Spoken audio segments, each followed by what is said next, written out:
mövzumuz ətraf aləmlə tanışlıq, və nitq inkişafı məşğələsi. Ətraf aləmlə tanışlıq məşğələsini ümumiyyətcə, baxın, biz sabah təlimi bilirik ki, oxuma yazmadır, riyaziyyat hesablamadır, ədədlər, əməllərdir. Ondan sonra təsviri fəaliyyət, rəsm, aplikasiya, çəkmə, quraşdırma, nəyisə hazırlamaqdır. Bəs ətraf aləmlə tanışlıqda nə öyrədir uşaqlara? Təbiətdir. Ətrafda baş verən hadisələri. İlin fəsilləridir, həftənin günləridir, günün hissələri. Təbiət hadisələri. Təbii hadisələrdir. Ümumiyyətcə, ətraf aləmlə tanışlıq hər qrupda olur. Birinci kiçik qrupdan başlayıb məktəbə hazırlığa kimi. Onun standartı adətən neçə, həmişə yox ha, həmişə deyirlər. Adətən neçə olur? 2.1. Bəli, 2.1. Çünki əşya və hadisələr haqqında uşaqlar məlumatlı deyilir. İndi baxın, ətraf aləmlə tanışlığı qruplar özürüləcək. Birinci kiçik qrup.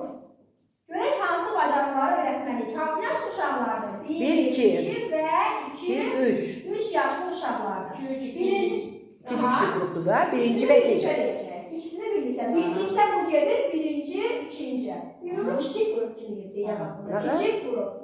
Aha, kiçik qrup ətraf aləmlə tanışlıqda nə öyrədək uşaqlara? Ən sadə bacarıqlar, nə deyil mi? Məsələn, bax, bu sudur, bu qardır, ay sağ ol, bax, bu məsələn, rənglərdir, heyvanların adlarıdır, meyvələrin adlarıdır, bunları öyrədir. Bəli, ümumilikdə bax, uşaqlara deyilir ki, qar soyuqdur, ağzınıza aparmayın, xəstələnərsiniz, su soyuqdur, soyuq suya məsələn ayağınızı basmayın, xəstələnərsiniz. Yəni, çox sadə, məsələn, ev heyvanları nə ilə qidalanır, onların adları hansılardır? Yəni, çox sadə, bunları yazmağa ehtiyac varmı? Hamısını PDF-dən bir-bir baxarsınız, yaxşı. İkinci növbədə orta qrup. Orta qrup hansı yaşları əhatə edir? 3-4 yaşı. Artıq yavaş-yavaş onların mürəkkəbləşməyə başlayır. Mürəkkəbləşir. Əgər bayaq adlarını öyrənirdirsə, indi meyvələri yavaş-yavaş bir-birindən fərqləndirməyi öyrənməlidir. Ev heyvanlarını bax, necə qidalanarkən, yəni ev heyvanları nə ilə qidalansa onlar üçün daha faydalı olar və yaxud da onların bizim üçün faydası nədir? Toyuq neyniyir? Nə verir bizə? Burada da əslində çox mürəkkəb deyil, amma kiçik qrupa baxanda mürəkkəb bacarıqlardır nisbətən. Ay sağ olun. Sonra böyük qrupda, böyük qrup hansı yaşa 4-5 yaşı. 4-5 yaşa əhatə edilir. Böyük qrupda artıq uşaqlarda ətraf aləmlə tanışlıq genişlənməyə başlayır. Artıq uşaqlar bilməlidirlər ki, bax, ağacla kolun fərqini bilməlidirlər. Meşə heyvanlarından da heyvanların fərqini bilməlidirlər. Meyvələrlə tərəvəzləri tam şəkildə fərqləndirməlidirlər. Bilməlidir ki, bu ağac, məsələn, alma ağacdır, bu böyütkəndir. Yəni, ağacla kolu fərqləndirir. Tərəvəzlər harada yetişir, bunu bilməlidir. Meyvələri biz haradan yığırıq, bunu bilməlidir. Bostan bitkiləri, meyvələr, bunların hamısı böyük qrupda öyrənəcək bacarıqlardır. Bəs məktəbə hazırlıq qrupunda 5-6 yaşlı. Məktəbə hazırlıq qrupunda artıq bütün hər bir anlayışlar uşaqlara öyrədilməlidir. Bax, məsələn, əgər böyük qrupda, bu, məsələn, dedim ki, alma ağacıdır, bu böyütkəndir. Bunu bilirsə, məktəbə hazırlıq qrupunda alma ağacıdan armud ağacının fərqini, ağac var, meyvə yox.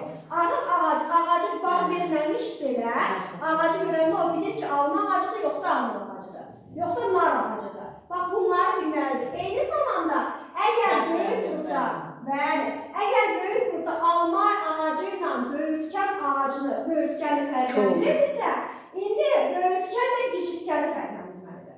Aydın oldu. Yəni, kol bitkilərini öz tərkibinə görə fərqləndirməlidir, ağacları öz tərkibinə görə fərqləndirməlidir.